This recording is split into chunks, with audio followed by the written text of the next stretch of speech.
ഈ വനിതാ ദിനം കോട്ടയം തിരുവാർപ്പ് കോക്കാട് വീടിന് അഭിമാനത്തിന്റെ ദിനം കൂടിയാകുന്ന സന്തോഷമാണ് അവിടെ നിന്നും സനോജിന് പങ്കുവയ്ക്കുവാനുള്ളത്. കാഞ്ഞിരം സ്വദേശി സുരേന്ദ്രബാബുവിന്റെയും പ്രസന്ന ടീച്ചറിന്റെയും മകൾ ദിവ്യ എസ് ആണ് വീടിന്റെയും നാടിന്റെയും അഭിമാനം വാനോളം ഉയർത്തിയിരിക്കുന്നത്. എന്തിനാണെന്നല്ലേ, സിവിൽ സർവീസ് പരീക്ഷ 166 റാങ്ക് കരസ്ഥമാക്കിയ ദിവ്യ സംസ്ഥാന സർക്കാരിന്റെ ലക്ഷ്യ സ്കോളർഷിപ്പ് പദ്ധതിയിലൂടെയാണ് ഈ നേട്ടം കരസ്ഥമാക്കിയിരിക്കുന്നത് എന്നറിയുമ്പോൾ കേരളത്തിനൊന്നാകെ അഭിമാനമായി മാറുകയാണ് ഈ മിടുക്കി. സനോജ് ഉണ്ട് ആ കുടുംബത്തിനോടൊപ്പം. നമുക്ക് നേരെ പോകാം സനോജിലേക്കും ആ കുടുംബത്തിന്റെ സന്തോഷത്തിലേക്കും. സനോജ്, അങ്ങനെ വളരെയധികം അഭിമാനത്തോടെ സന്തോഷത്തോടു കൂടി നിൽക്കുന്ന ഒരു മുഹൂർത്തമാണ്. ഒരു സ്ത്രീ എന്ന നിലയിൽ ആ സഹോദരിയുടെ വിജയത്തിൽ ഞാനും വളരെയധികം സന്തോഷിക്കുന്നു. അവർക്കൊപ്പമാണ് സനോജ് ഉള്ളത്. എന്തെല്ലാമാണ് ആ സന്തോഷം? വിവരങ്ങൾ എന്തെല്ലാമാണ്?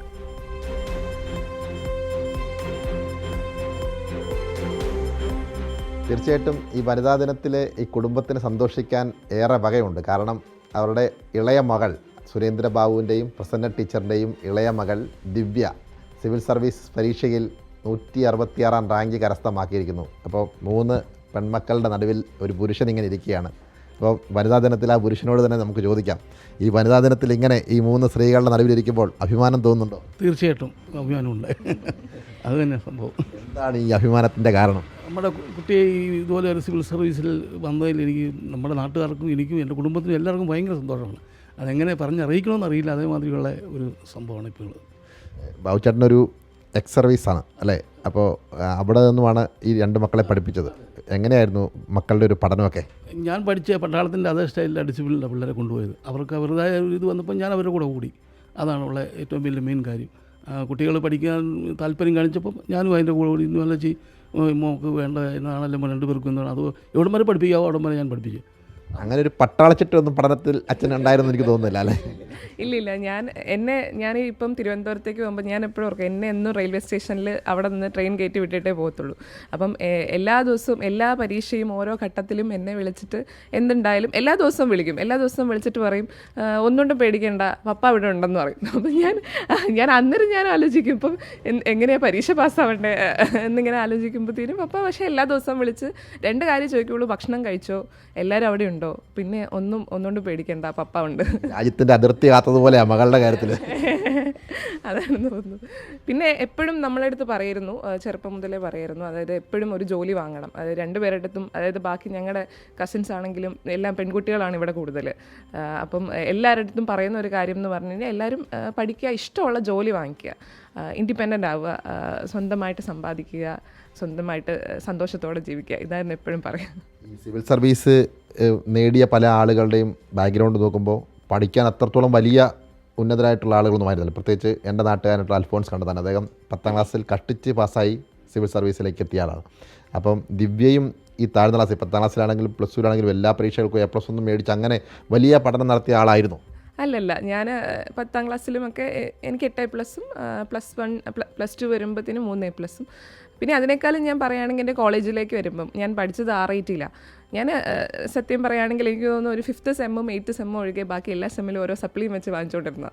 അപ്പം അതിലൊന്നും ഒരു കാര്യമില്ല. നമ്മളെപ്പം എന്താവണം എന്ന് തീരുമാനിക്കുന്നു അതിനനുസരിച്ചിരിക്കും.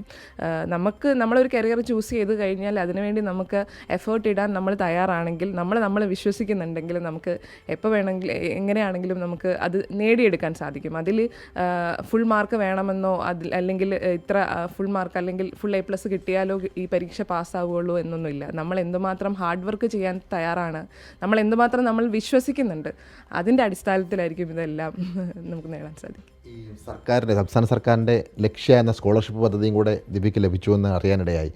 അത് എങ്ങനെയായിരുന്നു? സർ, എനിക്ക് ഈ വർഷത്തെ 2025-26 സ്കോളർഷിപ്പാണ് ലഭിച്ചത്. എന്നോട് ആദ്യം ഈ സ്കോളർഷിപ്പിനെ പറ്റി പറയുന്നത് എൻ്റെ ഇൻസ്റ്റിറ്റ്യൂട്ടിലെ ഫോർച്യൂൺ IAS അക്കാഡമിയിലെ മുനിദർശൻ സാറാണ്. അപ്പം എനിക്ക് കഴിഞ്ഞ വർഷം ഇൻ്റർവ്യൂ കഴിഞ്ഞ് കിട്ടാതെ വന്ന സമയത്താണ് അതായത് ഈ സ്കോളർഷിപ്പിൻ്റെ നോട്ടിഫിക്കേഷൻ വന്നു. ISETS മണ്ണന്തല ഇൻസ്റ്റിറ്റ്യൂട്ട് വഴിയാണ് വരുന്നത്. അപ്പം ഞാൻ അതിൽ അപ്ലൈ ചെയ്തു. അതിനുശേഷം നമുക്കൊരു എക്സാമുണ്ട്, എൻട്രൻസ് എക്സാമുണ്ട്. അത് മെയിൻ പ്രിലിംസ് പരീക്ഷ കഴിഞ്ഞിട്ടായിരുന്നു. അത് പോയി ഞാൻ എഴുതി. അതിനുശേഷം ഷോർട്ട് ലിസ്റ്റ് ചെയ്ത കുട്ടികളെ ഒരു ഇൻ്റർവ്യൂവിന് വേണ്ടി, അത് അവിടെ SC ഡയറക്ടറേറ്റിൽ വെച്ചിട്ടായിരുന്നു ഇൻ്റർവ്യൂ നടന്നത്.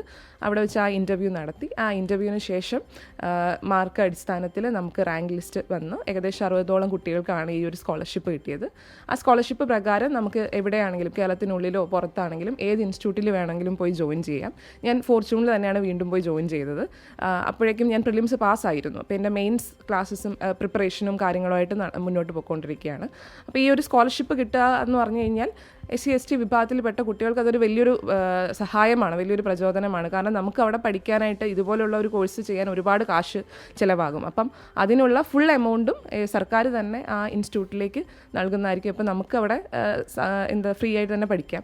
പിന്നെ അതുകൂടാതെ നമുക്ക് ബുക്സ് വാങ്ങാനായിട്ട് ആദ്യം ഒരു അലവൻസ് ഉണ്ടായിരുന്നു. അത് നമ്മൾ ബില്ല് കൊടുത്തു കഴിഞ്ഞാൽ അതിൻ്റെ ബാക്കി അലവൻസും കൂടെ തരും. പിന്നെ അതുകൂടാതെ മന്ത്ലി അലവൻസ് ഉണ്ട്. അതായത് ഞാൻ ഹോസ്റ്റലിൽ നിന്ന് പഠിക്കുന്ന കുട്ടിയാണ്. അപ്പം അങ്ങനെയുള്ളവർക്ക് അതിനൊരു എമൗണ്ട് ഉണ്ട്. അതുകൂടാതെ ഒരു അലവൻസ് എന്ന് പറഞ്ഞിട്ട് ഒരു എക്സ്ട്രാ എമൗണ്ടും കൂടെ ചേർത്ത് മാസം കൃത്യമായിട്ട് തന്നെ ഇതുവരെ നമുക്ക് കൃത്യമായിട്ട് തന്നെ ആ എമൗണ്ടും കിട്ടുന്നുണ്ടായിരുന്നു. അതും പൊതുവേ ആളുകൾ പലപ്പോഴും പഠിക്കാൻ പണമില്ലാത്തതിൻ്റെ പേരിൽ പഠനം ഉപേക്ഷിച്ചു എന്നൊക്കെ പറയുന്ന സാഹചര്യങ്ങളുണ്ട്. പക്ഷേ ഈ സംസ്ഥാന സർക്കാരിൻ്റെ ഈ സ്കോളർഷിപ്പ് പദ്ധതി ദിവ്യയെ പോലെയുള്ള പഠിക്കാൻ കഴിവുള്ള അല്ലെങ്കിൽ പണമില്ലാത്തതിൻ്റെ പേരിൽ പഠനം ഉപേക്ഷിക്കേണ്ട ഒരു സാഹചര്യമില്ല. ഇതൊക്കെ വലിയ പ്രചോദനമായി ഇനിയും വരുന്ന തലമുറയ്ക്ക് അത് ഉപകാരപ്പെടുമെന്നുള്ളതാണോ ദിവ്യയുടെ ഒരു ജീവിതാനുഭവത്തിൽ നിന്നും പറയാൻ കഴിയുന്നത്? അതെ സാർ, എനിക്ക് അങ്ങനെ തന്നെയാണ് ഫീൽ ചെയ്തത്. കാരണം എനിക്ക് പിന്നെയും തോന്നിയത് ഇത് കൂടുതൽ കുട്ടികൾ അറിഞ്ഞു വരാനുണ്ട്. ഇപ്പോഴും ഒരുപാട് പേര് അവിടെ വരുന്നില്ല, ഒരുപാട് കുട്ടികൾ വരണം. അത് ഇങ്ങനെ ഒരു സ്കോളർഷിപ്പ് ഉണ്ടെന്ന് അറിയുക, അതേപോലെ അത് കൃത്യസമയത്ത് അത് എല്ലാവർക്കും പാസ്സായി. അതായത് ഒരുപാട് പാടുള്ള പരീക്ഷയൊന്നും അല്ലായിരുന്നു. അതായത് അത്യാവശ്യം നമുക്കൊരു ഈ പ്രിപ്പറേഷന് വേണ്ടി പ്രിപ്പയർ ചെയ്യുന്ന ഒരു കുട്ടിക്ക് പാസ്സാവുന്ന രീതിയിലുള്ള ഒരു പരീക്ഷയായിരുന്നു. പിന്നെ എല്ലാ കാര്യത്തിലും അവിടുത്തെ സാറുമാരാണെങ്കിലും നമ്മളെ പെട്ടെന്ന് എല്ലാം അറിയിക്കുകയൊക്കെ ചെയ്യും കറക്റ്റ് സമയത്ത് തന്നെ. ഇപ്പം ഒരു റെസിഡൻസ് സർട്ടിഫിക്കറ്റ് ഒക്കെ സബ്മിറ്റ് ചെയ്യേണ്ട സമയം, അതായത് എല്ലാ മാസവും നമ്മൾ സബ്മിറ്റ് ചെയ്ത് കഴിയുമ്പോൾ നമുക്ക് ഈ ഒരു മന്ത്ലി അലവൻസ് വരും. അതെല്ലാം കൃത്യമായിട്ട് അവിടെ നിന്ന് അറിയിക്കുകയും ചെയ്യും. അപ്പം കൂടുതൽ കുട്ടികൾ ഇത് അറിയുകയാണെങ്കിൽ അവർക്ക് തീർച്ചയായും ഈ ഒരു സിവിൽ സർവീസ് പ്രിപ്പറേഷന് ഈ ഒരു സഹായം അവരെ നന്നായിട്ട് ഹെൽപ്പ് ചെയ്യും എന്നെനിക്ക് ഉറപ്പാണ്. ഞാൻ ഇവിടെ വന്നപ്പോൾ ദിവ്യ സംസാരിച്ച 1-2 കാര്യങ്ങൾ സ്ട്രൈക്ക് ചെയ്തു. ഒന്ന് RITയിലെ പഠനം. ആ പഠനത്തിന് ശേഷം PSC പരീക്ഷയ്ക്ക് വേണ്ടി തയ്യാറെടുക്കുന്നതിനിടയിലാണ് ഈ സിവിൽ സർവീസിലേക്കൊരു ടേണിംഗ് പോയിന്റ്. അതെങ്ങനെയായിരുന്നു? അത് ഫസ്റ്റ് ഇനിഷ്യൽ ഒരു കാര്യം പറയുകയാണെങ്കിൽ ഞാൻ പറഞ്ഞല്ലോ, ബിടെക് കഴിഞ്ഞപ്പം എനിക്ക് ബിടെക് പഠിച്ചുകൊണ്ടിരുന്നപ്പോൾ തന്നെ എനിക്ക് മനസ്സിലായി ഇവിടെ ഞാൻ അധികം എഫേർട്ട് ഇട്ടാലും ഞാൻ ഉദ്ദേശിക്കുന്ന കാര്യം എനിക്ക് കിട്ടണം എന്ന് ഒരു നിർബന്ധമില്ല. കാരണം ഞാൻ നല്ലോണം ട്രൈ ചെയ്തു. പക്ഷേ എന്ത് കാര്യം പഠിക്കാനും അതിനോടൊരു പാഷൻ വേണം എന്ന് എനിക്ക് ഫീൽ ചെയ്യാറുണ്ട്. അപ്പോൾ തന്നെ ഞാൻ ഉദ്ദേശിച്ചിരുന്നു ഇതല്ല വേറെ എന്തെങ്കിലും ചൂസ് ചെയ്യണം, വേറെ ഏതെങ്കിലും ഒരു പാത്ത് ചൂസ് ചെയ്യണം എന്ന് ഞാൻ അപ്പോൾ വിചാരിച്ചു. അപ്പോൾ ബിടെക് കഴിഞ്ഞപ്പോൾ ഞാൻ ആദ്യം എൻ്റെ ചേച്ചി PSC പഠിക്കുന്നതുകൊണ്ട് ഞാൻ നേരെ അങ്ങോട്ടേക്ക് പോയി PSC പ്രിപ്പറേഷൻ തുടങ്ങി. അന്നേരം എനിക്ക് ഫീൽ ചെയ്തത് PSC പഠിക്കുമ്പോൾ നമ്മൾ ചോദ്യോത്തരങ്ങളാണ് പഠിക്കുന്നത് കൂടുതലും. പക്ഷേ പിന്നെ ഒരു ഫാക്ടറും കൂടെ എന്ന് പറഞ്ഞു കഴിഞ്ഞാൽ ആ ഒരു ബിടെക് കഴിഞ്ഞപ്പോൾ തന്നെ ഒരു തോന്നലുണ്ട് എന്തെങ്കിലുമൊക്കെ ആവണം, ഒരു നല്ല നിലയിലെത്തണം, അല്ലെങ്കിൽ എന്തെങ്കിലും എങ്ങനെ ഒരു ഫീലിംഗ് ഉണ്ടായിരുന്നു. അന്നേരമാണ് ഞാൻ ഈ ഒരു സിവിൽ സർവീസ് പ്രിപ്പറേഷൻ്റെ കാര്യം അറിയുന്നത്. പിന്നെ അതുമല്ല, എൻ്റെ കോളേജിലെ നമ്മുടെ സീനിയർ ആയിരുന്നു നിതിൻ രാജ് IPS സാർ. അപ്പം ഞാൻ അവിടെ ജോയിൻ ചെയ്ത സമയത്ത് സാറ് പാസ് ഔട്ടായി. പക്ഷേ എന്നാൽ പോലും NSSലൊക്കെ ഭയങ്കര ആക്റ്റീവായിരുന്നു. അപ്പം ആ സാറൊക്കെ ഈ എക്സാം ക്ലിയർ ചെയ്യുന്നതിനെ പറ്റി എപ്പോഴും പറയായിരുന്നു. അതായത് ഭയങ്കര ടഫായിട്ടുള്ളൊരു പരീക്ഷയാണ്. അപ്പം എന്നെ സംബന്ധിച്ച് ഇത് ഭയങ്കര ചലഞ്ചിങ് ആണ്. അപ്പം നമുക്കൊന്ന് ട്രൈ ചെയ്ത് നോക്കാം എന്നേ വിചാരിച്ചുള്ളൂ. അന്നേരം തോന്നിയൊരു തോന്നല്. പക്ഷേ ഈ ഒരു പ്രിപ്പറേഷനാണ് പിന്നെ ഇത് മുന്നോട്ട് കൊണ്ടുപോകാനായിട്ട് എന്നെ അവിടെ നിന്ന് സഹായിച്ചത്. ചേച്ചിയുടെ PSC പഠനം അനിയത്തിയെ സിവിൽ സർവീസ് പരീക്ഷയിലേക്ക് നയിച്ചു എന്നാണ്, ശരിയാണോ? ശരിയാണെന്നാണ്. അതെ.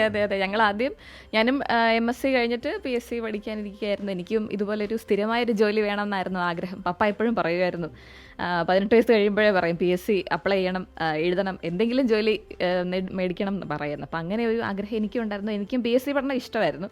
അങ്ങനെ പഠിച്ചു തുടങ്ങി. അപ്പോൾ അവളും കൂടെ വന്നിരുന്ന് പഠിക്കുമായിരുന്നു. പിന്നെയാണ് അവൾക്ക് സിവിൽ സർവീസിനുള്ളൊരു ആഗ്രഹം വന്നത്. പിന്നെ അവൾ ആ ഒരു വഴിക്ക് പോയി. പിന്നെ എനിക്ക് കേരളത്തിൽ തന്നെ നിൽക്കാനാണ് ആഗ്രഹം. അതുകൊണ്ട് ഞാൻ കേരള PSC തന്നെ പഠിച്ചുകൊണ്ടിരിക്കുന്നു. അത് അപ്പോൾ തന്നെ ദിവ്യ പറഞ്ഞ വേറൊരു കാര്യം, ഇൻ്റർവ്യൂവിൽ പലവിധ ചോദ്യങ്ങൾ വന്നു. ഇപ്പോൾ ടൂറിസത്തെക്കുറിച്ച് പറഞ്ഞു. പക്ഷേ വേറൊരു കാര്യം, എന്താണ് ഹർട്ട് ചെയ്തതെന്ന് ചോദിച്ചപ്പോൾ അതിദാരിദ്ര്യ നിർമ്മാർജ്ജന യജ്ഞം. എന്തുകൊണ്ടാണ് സംസ്ഥാന സർക്കാരിൻ്റെ അതിദാരിദ്ര്യ നിർമ്മാർജ്ജന യജ്ഞം ദിവ്യയെ സ്വാധീനിച്ചത്? സർ, ആ ഒരു ചോദ്യം തന്നെ എന്നോട് ചോദിച്ചത് കേരളത്തിലെ റൂറൽ ഡെവലപ്മെൻറ്റിൻ്റെ ഏറ്റവും റിമാർക്കബിൾ ഇവൻ്റ് എന്നാണ്. അപ്പം എനിക്ക് ആദ്യമേ സ്ട്രൈക്ക് ചെയ്തത് അതാണ്. കാരണം ഒരു ഡീസെൻട്രലൈസ്ഡ് ഗവേണൻസ് മോഡൽ, അതിന് ഏറ്റവും വലിയൊരു എക്സാമ്പിളാണ് ഈ ഒരു എക്സ്ട്രീം പോവർട്ടി ഇറാഡിക്കേഷൻ പ്രോഗ്രാം എന്ന് പറയുന്നത്. അതായത് ലോക്കൽ സെൽഫ് ഗവൺമെൻറ് ആണ് ഇതിൻ്റെ ഇനിഷ്യേറ്റീവ് എടുക്കുന്നത്. മാത്രമല്ല നമ്മുടെ അംഗൻവാടി, ആശാ വർക്കേഴ്സ്, കുടുംബശ്രീ ഇവരെല്ലാവരും, അതായത് അമ്മ ഉൾപ്പെടെ കുടുംബശ്രീയിൽ ഉണ്ടായിരുന്നുകൊണ്ട് നമുക്ക് അന്ന് തന്നെ ഇവർ പറയായിരുന്നു ഇതേപോലെ ഈ ഒരു പരിപാടി നടക്കുന്നുണ്ട്, സർവേ കാര്യങ്ങളൊക്കെ ചെയ്യുന്നുണ്ട്. അപ്പം വളരെയധികം സെലക്റ്റഡായി ടാർഗറ്റഡ് ആയിട്ട് നമ്മൾ ആ ഒരു സർവേ നടത്തി ആളുകളെ കണ്ടുപിടിച്ച് അങ്ങനെ ആളുകളുണ്ടോ എന്ന് അന്വേഷിച്ച് അവർക്ക് വേണ്ടിയിട്ടുള്ള എല്ലാ മൈക്രോ പ്ലാനിങ്ങിനെ ഇൻസ്റ്റിറ്റ്യൂഷണലൈസ് ചെയ്യുന്നൊരു മെത്തേഡാണ്.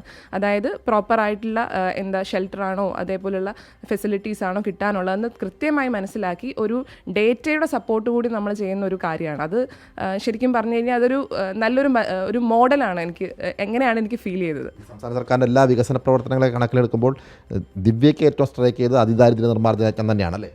അതെ സർ, അത് വളരെ പാർട്ടിസിപ്പേറ്റീവായിട്ട് നമ്മൾ ചെയ്തതാണ്. മാത്രമല്ല നമ്മൾ അതുവഴി ഈ ലോക്കൽ സെൽഫ് ഗവൺമെൻറ്റിനെയൊക്കെ നമ്മൾ സ്ട്രെങ്തൻ ചെയ്തു.